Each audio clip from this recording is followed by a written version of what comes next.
So my favorite movie is Mission Impossible. Any of the Mission Impossible movies are great. And I like them because I like the story, I like the action, and they're all interfused with conflict. Now, when I say the word conflict, often people think conflict as a negative thing, but conflict doesn't have to be negative. In fact, without conflict, the movie Mission Impossible would be very boring. So it's very necessary. So, but I wanted to focus on ways that we can overcome the negative feelings that we have about conflict. And so we all encounter it, from trying to decide what we're going to wear, or what car we're going to buy, or what house we're going to buy, or what apartment we're going to rent. There's always inner conflict or conflict in our lives. And sometimes it is negative.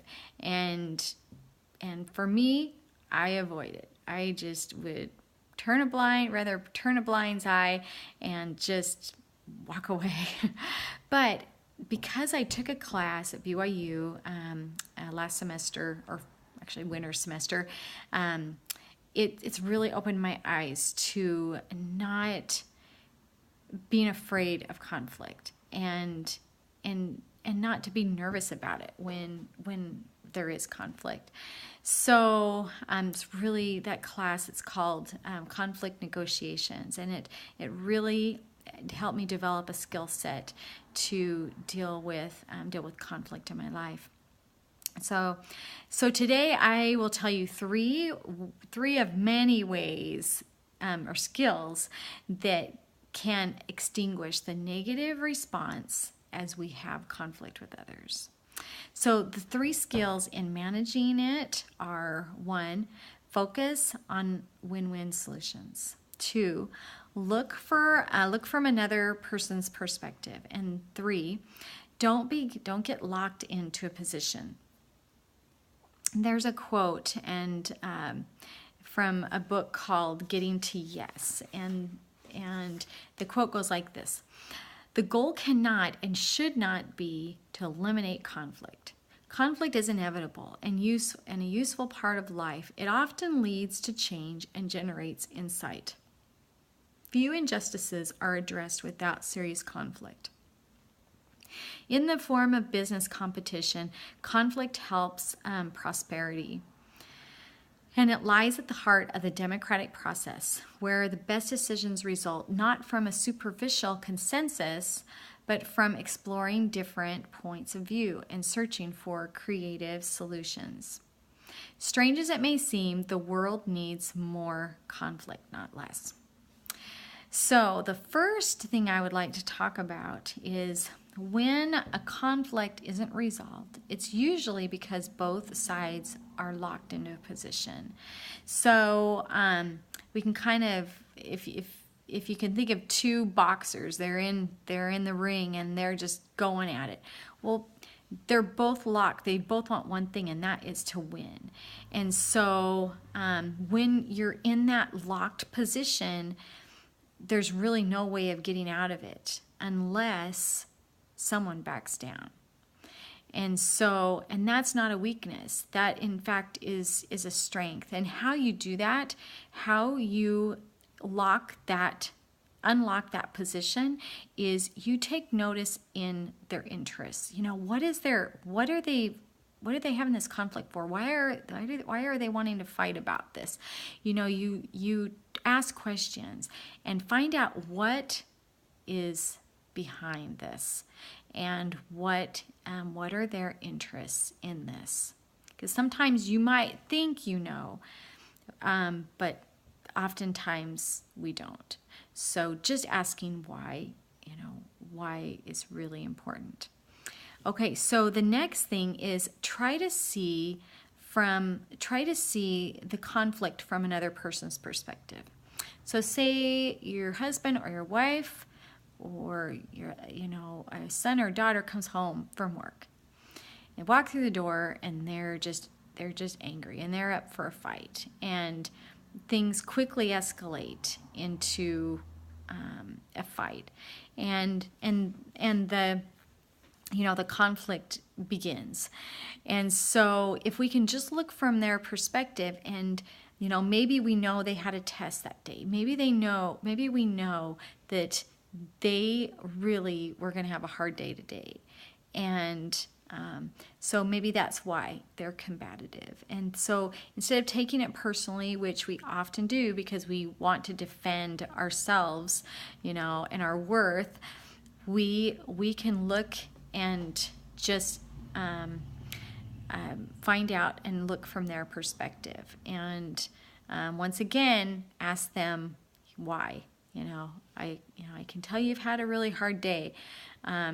Why, why are you feeling this way? So, okay, so then the next thing is, one thing I wanted to say about that is that, have you ever seen the old woman and the young woman illustration? I think it's kind of an illusion, and where one person might see something and the other person might see something else.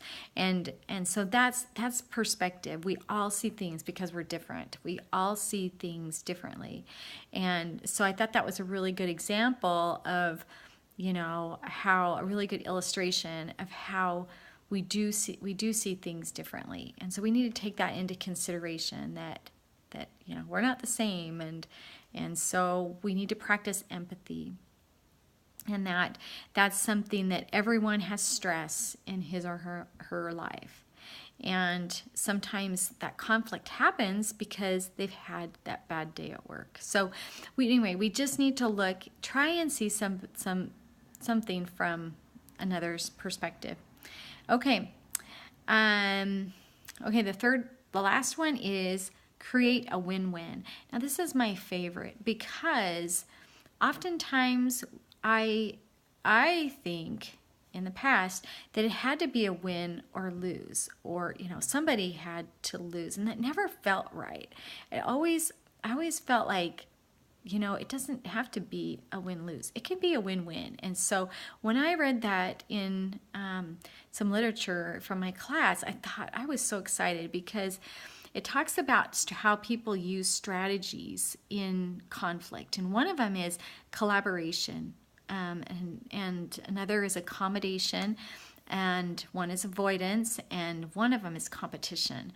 And competition is the most damaging, because when we're in that competitive mode, someone is going to lose. It's a win-lose. And collaboration is my favorite, which is really great, because when we collaborate, like we do in a meeting or something like that, or we share ideas, and nobody's put down for their ideas, because all ideas are valid and good, And so in collaboration, we're seeking a win-win solution, and we're concerned for both, for both ends. For ourselves, we should, value our opinions, but also value other people's opinions. And the outcome of collaboration is that it's mutually satisfying. And so that's really great. And it also opens up for creative problem solving and brainstorming. So that's pretty good. So I hope that I've provided some helpful skills that can help you negotiate conflict in a positive way. And so I've identified three ways to manage the conflict, and they are, once again, focus on a win-win solution, look from the other person's perspective, and don't be locked into a position. So those are the three ways that can help us. So learning skills in managing conflict can help us increase our understanding of each other, and it can help us feel comfortable with being vulnerable. Being vulnerable should be an okay thing, and we can actually become closer as we are vulnerable, and feel safe. That sharing our ideas is not gonna going to be damaged from doing that. So anyway, so the next time you watch Mission Impossible, I hope that you'll be able to identify conflict and how they managed it, and realize that conflict is not a bad thing. It's actually very helpful. So thank you.